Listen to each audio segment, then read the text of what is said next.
Paisajes imaginarios.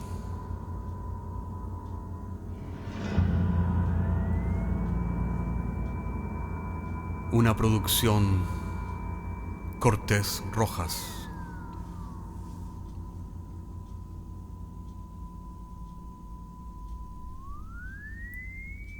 Temporada octava. Episodio tercero. La leyenda de Ariadna. Y en el episodio de hoy nos preguntamos cómo una historia mundana de seres humanos se ve desde la perspectiva de un dios inmortal.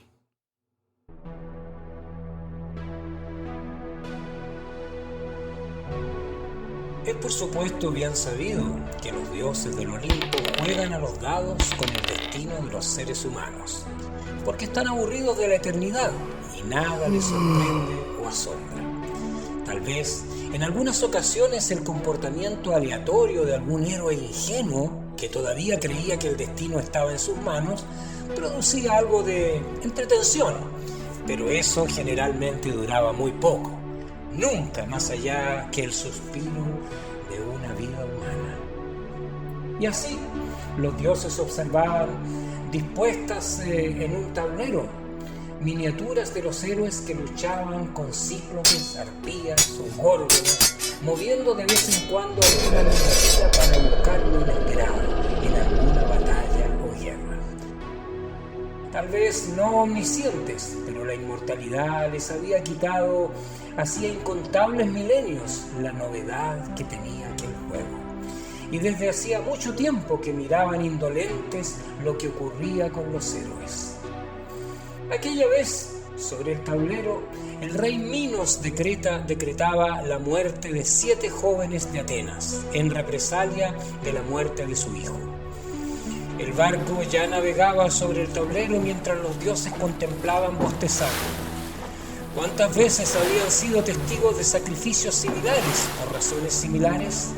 Apolo dirigió la mirada hacia Zeus y le dijo: Padre, ¿hay alguna forma de que esto no tenga un desenlace óptimo? Los chicos van a ser sacrificados en el laberinto y eso me aburre mortalmente. Tal vez el bote encuentre una tormenta en su camino y todos se ahoguen inesperadamente, respondió Hera desde el sillón. Sabía que era posible e inesperado, pero también había visto incontables naufragios desde el principio de los tiempos. Zeus se levantó, tomó la miniatura de Teseo y la puso en el barco entre medio de los chicos y esbozó una sonrisa ladina. Apolo lo miró desconcertado. Pero padre, ahora tenemos un héroe que va a defender a los chicos matando al Minotauro.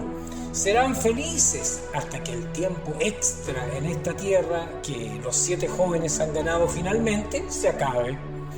Diciendo esto, Apolo se sentó en su sillón con el ceño fruncido y bebió un largo trago de su copa.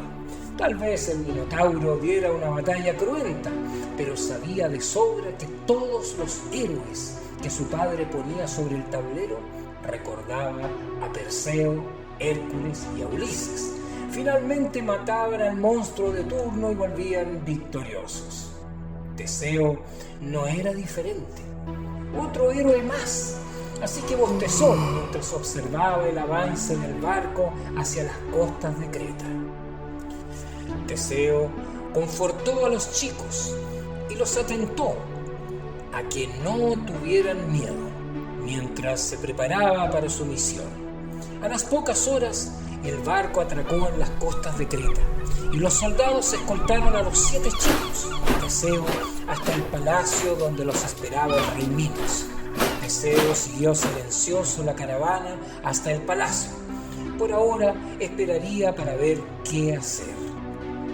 El rey Minos los recibió en el salón del trono y con una mirada dura les dijo: Hijos de Atenas, mi hijo fue asesinado por sus ciudadanos, así que ahora vuestra ciudad paga con ustedes el tributo para compensar su muerte. Sus 7 vidas por la vida de Andrógeo. Luego de esto hizo un gesto a los guardias que empujaron a los aterrorizados chicos hacia una gran reja de barrotes de hierro que abrieron y que franqueaban la entrada al laberinto. Desde un rincón, Teseo observaba impotente. Así que, alzando la voz sobre los gritos de miedo de los chicos, le dijo a Minos: «Excelso rey, te pido que perdones la vida de estos chicos y me sacrifiques a mí en el lugar de ellos». El rey Minos miró a Teseo con aquella mirada cruel del que pide venganza y le respondió: «Tu sacrificio es aceptable, pero también los chicos serán sacrificados junto a ti. ¡Guardias! Entregad también a este imbécil al laberinto». Diciendo esto, Minos abandonó la sala del trono, mientras los guardias empujaban a los chicos y a Teseo tras los barrotes y encadenaban la entrada. En el Olimpo, los dioses observaban algo más interesado, ya que un héroe sin espada o armadura es siempre más interesante. Incluso Apolo se preguntó cómo esta historia podría tener un final feliz, o tal vez no. No recordaba nada parecido antes. Alejado del tablero, Dionisios bebía de su copa interminable. El tipo de juegos que su padre y sus hermanos observaban en el tablero le tenía sin cuidado, ya que sabía de ciclos interminables que se repiten una y otra vez como las cosechas. Ya ocurriría algo que inclinaría la balanza a favor de Teseo. Seguía pensando en esto y, por supuesto, bebiendo, cuando se percató de la miniatura que Afrodita ponía sobre el tablero. Detrás de la reja, Teseo sopesó sus posibilidades buscando a tientas algo que usar para defenderse. Tal vez una roca o algún barrote suelto bastaría. Los chicos lo miraban aterrorizados y se agarraban fuertemente a los barrotes pidiendo ayuda y gritando hacia la sala del trono ahora desierta. Teseo tomó fuertemente un barrote con sus manos para tratar de romperlo, pero los barrotes eran sólidos. Pensaba que los héroes eran más inteligentes, susurró una voz femenina en su oreja. Teseo miró cuidadosamente en las penumbras y frente a él vio a una mujer joven muy bella que lo miraba divertida. «Mejor que nos dejes solos, si es que vienes a reírte de nuestro destino», le dijo Teseo a la mujer. La verdad es que tenía muy poco tiempo como para perderlo con una mujer cretense. Pero la mujer no se alejó y siguió hablando. «Tal vez pueda ayudarte con tu problema, o más bien, problemas. Problema 1. La llave de la reja del laberinto está justo en el centro, así que vas a tener que ir y volver a ese mismo punto. Problema 2. En el centro del laberinto está el Minotauro custodiando la llave y que va a devorar a los chicos. Aquí tienes para tus problemas».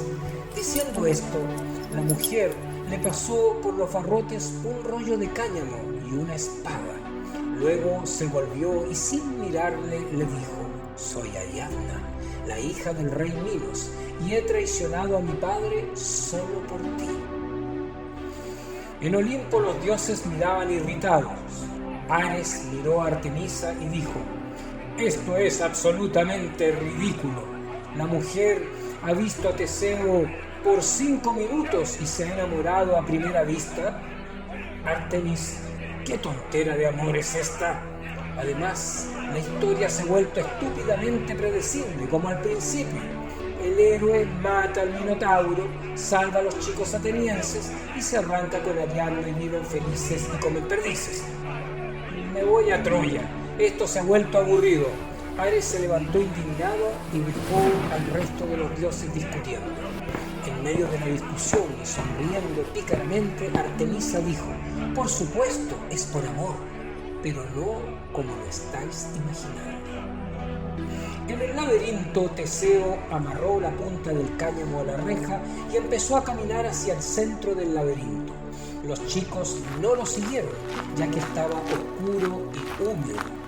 Teseo comenzó a recorrer pasillo tras pasillo, encaminándose hacia lo que parecía ser el centro. Pero a cada vuelta terminaba en pasillos sin salida y debía volver, enrollando el cáñamo mientras volvía. Estaba preocupado por los chicos, por lo que apretó el paso y los dientes, tratando de encontrar el centro. Finalmente, los estrechos pasillos del principio dieron lugar a pasillos más amplios. Por todos lados se apilaban restos de esqueletos humanos y el olor a putrefacción comenzó a hacerse insoportable, lo que Teseo consideró un signo positivo. Por fin sabía que estaba en buen camino a su cita con el Minotauro. El pasillo dio otra vuelta más y de pronto Teseo se encontró en el centro de una cámara circular, donde lo esperaba rotundo aquel monstruo con cabeza de toro y cuerpo colosal. La criatura estaba completamente desnuda y solo llevaba la llave de la entrada al laberinto alrededor del cuello y una maza que era más larga que una de las piernas del héroe. Teseo no tuvo mucho tiempo para pensar, porque la criatura se abalanzó sobre él, blandiendo la masa con furia. Arriba, en el Olimpo, solo se escuchó el bostezo de Apolo. El combate fue brutal y épico. El Minotauro golpeó y golpeó mientras Teseo se defendía sin esperanzas. Por último, estaba en el suelo de losas manchados de sangre, tratando de parar los interminables golpes de la masa. Y cuando ya no tenía ninguna oportunidad de ganar, Teseo, de un movimiento rápido y certero de la espada, cortó de golpe la cabeza del Minotauro. En Olimpo los dioses no estaban apostando al ganador que ya sabían, sino que estaban apostando a cuánto tiempo iba a durar la batalla. Apolo miró triunfal a los otros dioses que habían perdido la apuesta. Lentamente Teseo se levantó y removió de entre los restos sangrientos la llave de plata que abría la puerta del laberinto. Desde el Olimpo se escuchaban los reclamos de los dioses. ¿Cómo era posible que la llave para seguir estuviera directamente disponible? Zeus se cogió de hombros. No había sido él quien había creado el Minotauro y un laberinto en teoría imposible. Pero claro, Teseo era un héroe y los héroes siempre ganan.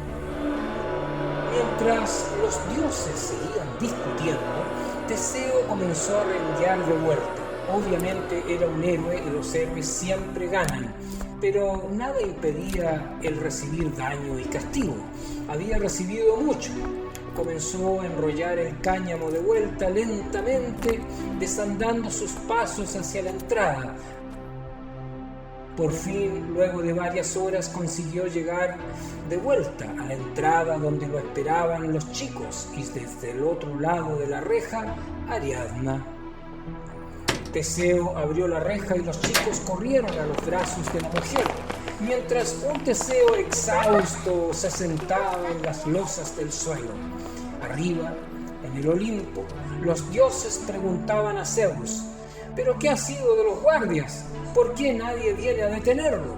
Zeus los miró comprensivo y les dijo: Teseo ha matado al Minotauro. De cómo termina su saga después de eso es, por cierto, irrelevante. ¿Qué fue, por ejemplo, de Perseo luego de matar a Medusa? ¿Alguien cuenta algún poema heroico de su viaje de vuelta? ¿Hay alguien que se interese que el héroe, luego que ha triunfado? Los dioses se sintieron aburridos. Se habían repetido la fórmula nuevamente. La misma fórmula para todos los héroes, con probabilidades ínfimas de triunfar. Y luego del triunfo, nada más que agregar. ¿Cuál era entonces el sentido de enviar a los cientos de soldados frescos y descansados del rey Minos para matar a un Teseo malherido y a unos niños? No, el Minotauro estaba muerto. El resto de la saga era irrelevante. Así, luego de aquello, la mayoría de los dioses abandonó el tablero y la sala para dedicarse a otras cosas que no incluían a dioses o mortales, y solo Dionisio se quedó observando solo. El barco atracó en las costas de Naxos, donde Teseo empujó a Ariadna hacia la playa. Los dioses se habían perdido este desenlace inesperado porque no estaban mirando. El héroe y la heroína no vivieron juntos por siempre. La heroína era abandonada en la playa y luego de eso el héroe olvidaba cambiar las velas del barco porque los héroes solo sirven para acciones heroicas y no para las cotidianas. Eso tampoco lo observaron los dioses, que no se interesaban por el día a día.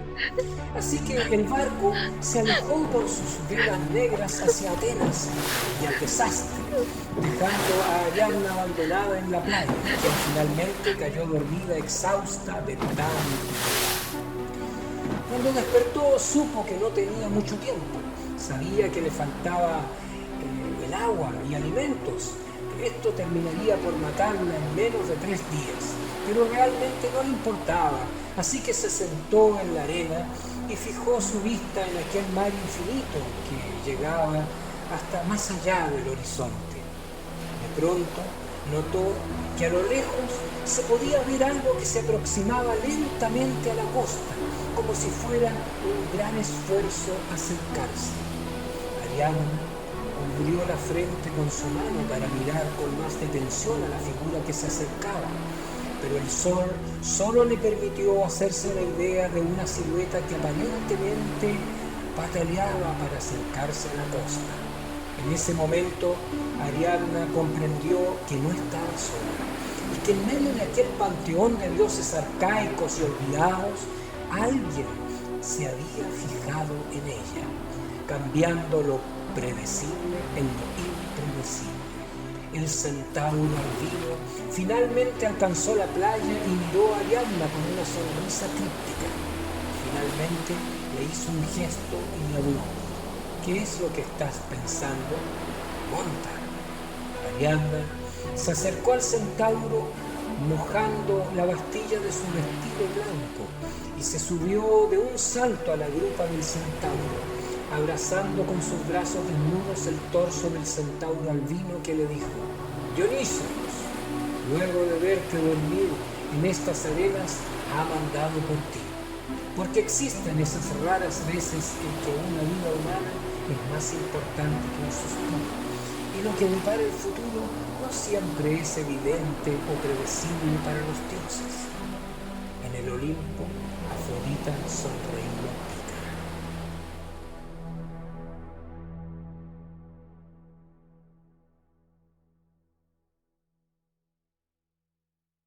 Y por supuesto la pregunta que queda en el aire: ¿qué tiene más sentido? ¿Un fósforo perdido por toda la eternidad dentro de su cajita? ¿O la llamarada del fósforo cuando finalmente arde? Nos vemos la próxima semana.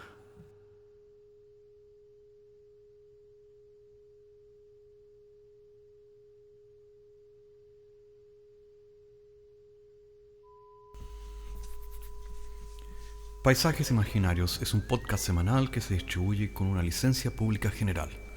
Puedes encontrarnos en iTunes, Spotify o donde quiera que escuches podcasts. Contáctanos a paisajes@caco.cl. Hasta la próxima semana.